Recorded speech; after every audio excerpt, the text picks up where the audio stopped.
Market లో invest చేసి మీ డబ్బులు డబుల్ చేసుకోవాలనుకుంటున్నారా? విజయవాడలో జరిగే సుందరరామిరెడ్డి గారి లైవ్ సెమినార్ కి అటెండ్ అవ్వండి.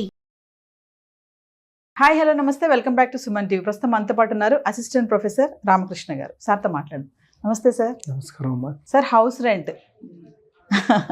కొత్త రూల్ అయితే వచ్చింది. ఇప్పుడు హౌస్ ఓనర్స్ ఎవరైతే ఉన్నారో రెంట్కి ట్యాక్స్ కూడా పే చేయాలంట, లేదంటే శిక్షలు పడతాయని చెప్పేసి కొత్త రూల్ వచ్చింది. మరి చాలా కామెంట్స్ కూడా వస్తున్నాయి పబ్లిక్ నుంచి కూడా. ఏంటంటే సరే పెంచారు, ట్యాక్స్ కట్టమన్నారు ఓనర్కి, మరి ఆ బర్డెన్ ఎవరి మీద పడుతుంది? రెంట్కుండే వాళ్ళ మీదే కదా. ఇప్పుడు 5,000 ఉన్న అద్దె ఉన్నాం అనుకోండి, సపోజ్ నేను 5,000తో అద్దెకున్నాను. ఇప్పుడు ఈ ట్యాక్స్ పెడితే ఓనర్ నాకు 1,200 పెంచుతాడు అద్దె. ఎవరు కట్టాలి ఇప్పుడు ట్యాక్స్? నా మీదే పడుతుంది కదా ఈ బర్డెన్. అసలు ఏంటిది? చాలామంది ఊర్ల నుంచి ఇక్కడికి వచ్చి సిటీకి వచ్చి ఇక్కడ ఉద్యోగాల నిత్యమో చదువు నిత్యానో ఉండి అద్దె ఇంట్లో ఉంటారు. మరి అలాంటి వాళ్ళకి ఇప్పుడు ఇది బర్డెనే కదా. అసలు ఈ హౌస్ రెంట్ పైన ట్యాక్స్ ఏంటి అసలు అంటే ఏం చెప్తారు సార్? ట్యాక్స్ అనే దాని గురించి చెప్పుకోవాలంటే గవర్నమెంట్కి ట్యాక్స్ వేసే అధికారం ఉంది కాబట్టి ఇంటి రెంట్ మీద వేసారు ఎందుకు అనడానికి లేదు. ఏదో పాత సినిమా ఒకటి ఉంది, అందులో రాజు ఉంటాడు, మీరు గడ్డం పెంచితే ట్యాక్స్, గడ్డం తీస్తే ట్యాక్స్, మీరు నించుంటే ట్యాక్స్, కూర్చుంటే ట్యాక్స్ వేయడం ఆయనకి ఆ అధికారం ఉంది. కాబట్టి రాజు తలుచుకుంటే దెబ్బలు కొదువ. కాబట్టి అలాగే ఇది కూడా ఒక ట్యాక్స్ అనుకుందాం. అయితే వచ్చిన సమస్య ఏంటో చెప్తా వినండి. మామూలుగా ట్యాక్స్ ఏం కొత్త కాన్సెప్ట్ కాదు, మహాభారతంలో చెప్పారు. ట్యాక్స్ అనేది ఎలా ఉండాలయ్యా అంటే, సూర్యుడు తన వేడితో ఎలా అయితే ఆవిరిగా మార్చి నీటిని మళ్ళీ అదే ఆవిరిని వర్షంగా కిందకి ఎలా పంపిస్తారో, అలాగే ఒక రాజు ఏమీ తెలియకుండా అలా ట్యాక్స్ తీసుకుని మళ్ళీ ప్రజల ఇది భవిష్యత్తుకి లేదా వారి అభివృద్ధి కోసం మళ్ళీ వర్ష రూపంలో ఇవ్వాలని ఒకటి చెప్పారు. అలాగే ఒక 2-2.5 సంవత్సరాల క్రితం చూసుకుంటే చాణక్యుడు ఏమని చెప్పాడయ్యా అంటే, ట్యాక్స్ అనేది ఎలా తీసుకోవాలయ్యా అంటే, పువ్వులోంచి తుమ్మెద పువ్వుకి హాని కలిగించకుండా ఎలా అయితే తేనెని తీసుకుంటుందో, తీసుకుని మొత్తం అంతా అక్యుములేట్ చేసి మళ్ళీ ఆ తేనెని ఎలా పంచుతుందో, ఎందుకంటే తేనె తాగదు, అలాగే ఉండాలి అన్నారు. బాగుంది, వినడానికి చాలా బాగున్నాయి కదా.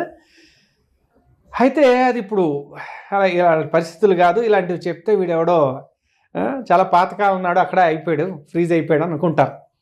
కానీ అది వారు చెప్పారన్నమాట, ఒక బాధ్యత ఎలా ఉంటుంది అన్నది చెప్పారు. అయితే ఇప్పుడు వచ్చిన ఈ పర్టికులర్ దీని డీటెయిల్స్ ఇవి అవన్నీ పక్కన పెడదాం. ఎంత ట్యాక్స్ వేస్తారు, ఏం చేస్తారు, ఆదాయం ఉంది అంటే ట్యాక్స్ ఉండాలి అన్నది రూల్. అది ఏదైనా అంటే అదొక బిజినెస్, అది అంతే కదా, ఆదాయం వస్తుంది కదా, అది అడగడం తప్పు లేదు. సరే అడిగారు పోండి. వచ్చిన చిక్ ఎక్కడ ఉందో చెప్తా మెల్లగా. అంటే మీకు జస్ట్ ఉదాహరణకి చెప్తున్నాను. ఉదాహరణకి సపోజ్ మీరు ఒక ఇల్లీగల్ పని ఏదో చేశారు, లీగల్గా ఇది కాదు, కానీ ఆదాయం వచ్చింది. మీరు నమ్ముతారా లేదో ట్యాక్స్ కట్టాలి. మీకు ఆ విషయం తెలుసా? ట్యాక్స్ కట్టినంత మాత్రం అది లీగల్ అవ్వలేదు, కానీ మీకు ఆదాయం వచ్చింది కాబట్టి ట్యాక్స్ కట్టాలంటే ట్యాక్స్ డిపార్ట్మెంట్ తాలూకా ఇది చెప్తుంది. అంతే, డబ్బు వచ్చింది కదా, బ్లాక్ అయితే ఏంటి వైట్ అయితే ఏంటి, నా ట్యాక్స్ నాకు ఇచ్చేసాయి అన్నది వీళ్ళ పద్ధతి. లీగల్ ఇల్లీగల్ మిగిలిన డిపార్ట్మెంట్లు చూసుకుంటాయి. అర్థమైందండి? కన్ఫ్యూజన్ అయినా అర్థమైంది సార్. ఇప్పుడు మనం ఈ పర్టికులర్ లెజిస్లేషన్ గురించి, ఒక ట్యాక్స్ రూల్ గురించి చెప్తే, ట్యాక్సులు వేయడం పెద్ద విషయం కాదు, దాన్ని ఎలా అమలు చేస్తాం అన్నది పెద్ద సమస్య. ఉదాహరణకి చెప్పుకోవాలంటే, భారతదేశంలో దాదాపు 3 కోట్ల చిల్లర ట్యాక్స్ కట్టేవాళ్ళు ఉండేవాళ్ళు 2013-14 సంవత్సరానికి. అది ఇప్పుడు దాదాపు 8 కోట్ల మందిగా చేరింది.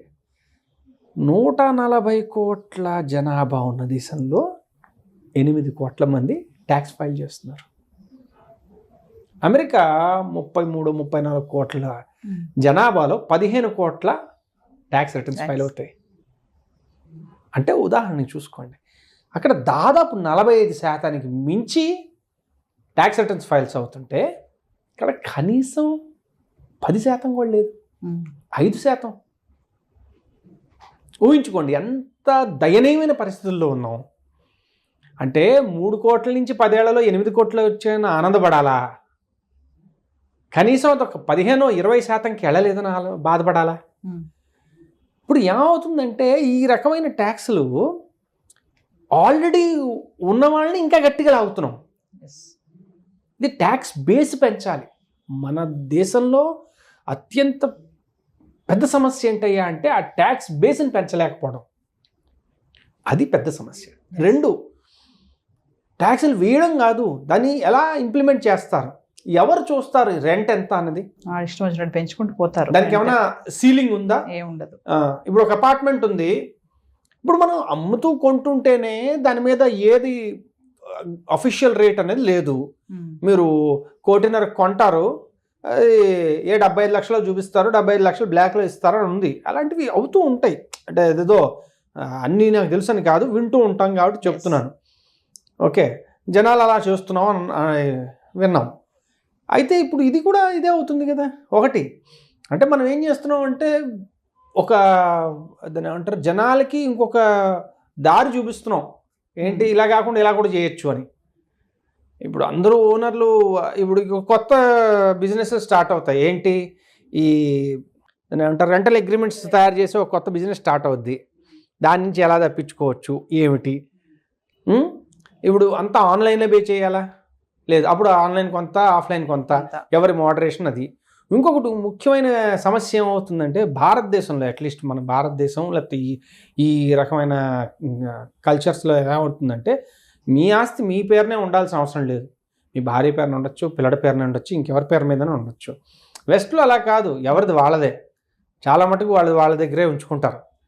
అలాంటి వాటికి ఇలాంటివి బాగానే ఉపయోగపడచ్చేమో, ఎందుకంటే నా ఆదాయం నాదే అని అర్థం. ఇక్కడ ఎవరి దగ్గరికి ఎవరి ఆదాయం వస్తుంది ఎవరికి తెలుసు, అర్థమైందండి. సో ఎగ్జిక్యూషన్లో చాలా సమస్యలు ఉన్నాయన్నమాట.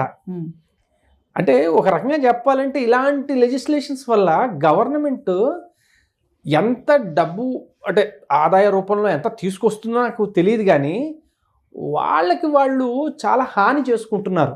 ఎలా అంటే ఒకటి, దీనివల్ల మీరు అన్నట్టు మధ్యతరగతి వాళ్ళు కానీ అందరూ రెంటల్గా ఉన్న ప్రతి వాళ్ళు చాలా ఎఫెక్ట్ అవుతారు, భయపడతారు. అంటే పిఆర్ పరంగా చూసుకుంటే ఆల్రెడీ దేర్ ఆల్ ఎఫెక్టెడ్. ఏమని, అయ్యో ఇదేమవుతుందో, ఇదేంటి ఇలా గవర్నమెంట్ చేసింది అంటే మీకు బ్యాడ్ నేమ్ వచ్చేసింది. 2, ఇందాక అనుకున్నట్టు కలెక్షన్ కానీ దాని తాలూకా రెగ్యులేషన్ కానీ చాలా పెద్ద సమస్య.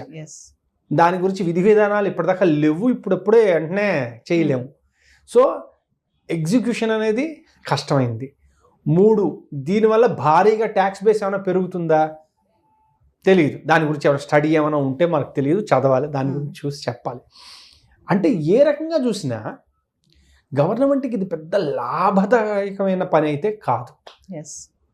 అదేనండి, కానీ చేశారు. మరి వారి విజ్ఞతకు మనం వదిలేయాలి. వారి ఆలోచన విధానం కరెక్ట్, ట్యాక్స్ ఎక్కువ పెంచాలి, రెవెన్యూ పెంచాలనుకోవడం కరెక్ట్. ఎందుకంటే వాళ్ళు చేసే చాలా స్కీములు కానీ ఎక్స్పెండిచర్ కానీ క్యాపిటల్ ఎక్స్పెండిచర్ కానీ కావాలి, సంతోషం. కానీ ఇది మనం గెలవగలిగే యుద్ధమేనా? దీనివల్ల మనకి అలాగే మన యొక్క ప్రజలకి ఏమైనా లాభం చేకూరుతుందా? అలా లెస్ట్ అంటే లాభం పక్కన పెట్టండి, ఎక్కువగా నష్టం అయితే చేకూరకుండా ఉంటుందా? ఇవి వాళ్ళు ఆలోచించాలి. అర్థమైందండి, ఇలాంటివి ఏవైనా. ఇక్కడ ఏంటంటే సార్, ఈ హౌస్ రెంట్ ట్యాక్స్ వల్ల అంటే ఈ అద్దెలు అనేవి ఏమన్నా తగ్గే అవకాశం ఉంటుందా, పెరుగుతాయా, పెరిగే అవకాశం ఉందా? అంటే ఇది ఇప్పుడు రెంట్కు ఉండే వాళ్ళకి పెద్ద సమస్య సార్. ఇప్పుడు మీరు అదేదో సినిమాలో ఒకటి చెప్తాడనమాట, నువ్వు నాకు చెప్పాలనుకోవడం ఆశ, నేను వినాలనుకోవడం అత్యాశ అని. అర్థమైందండి, ఇది అత్యాశకి ఇంకా ఉన్నతమైన అత్యాశగా మారింది. ఇక్కడ తగ్గడం అంటూ ఏం లేదండి. ఎప్పుడో మనకి ఒక సామెత ఉంది, పెరుగుట విరుగుట కొరకే అని. అంటే మధ్య తరగతి పరంగా నేను చెప్తా, ధరలు పెరుగుట మన నడ్డి విరుగుట కొరకే, అంతే తప్పించి ఇంకా మిగిలివి ఏవి తగ్గవు.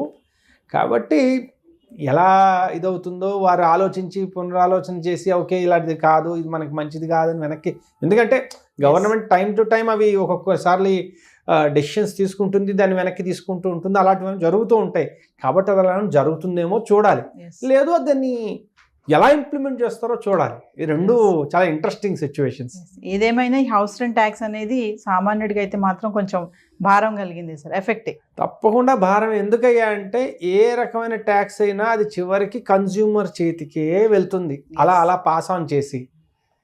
ఇది కన్జ్యూమర్ ఇందులో ఈ పర్టికులర్ సంఘటనలో చూసుకోవాలంటే సామాన్యులందరూ ఇందులో ఉంటారు. ఎందుకంటే వాళ్ళు సొంత ఇల్లు కొనుక్కునేంత లేదు, వాడు ఉన్న చోటే సొంత ఇల్లు ఉండాల్సిన ఇది లేదు కాబట్టి అంత వలసదారులే కాబట్టి ఇవి చాలా మటుకు పెద్ద ఇంపాక్ట్ కలుగుతుంది.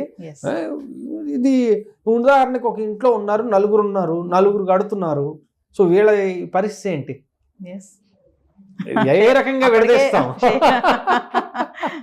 చూడాలి సార్ ఎంతవరకు వెళ్తుంది అసలు అనేసి. చూడాలి. థ్యాంక్స్.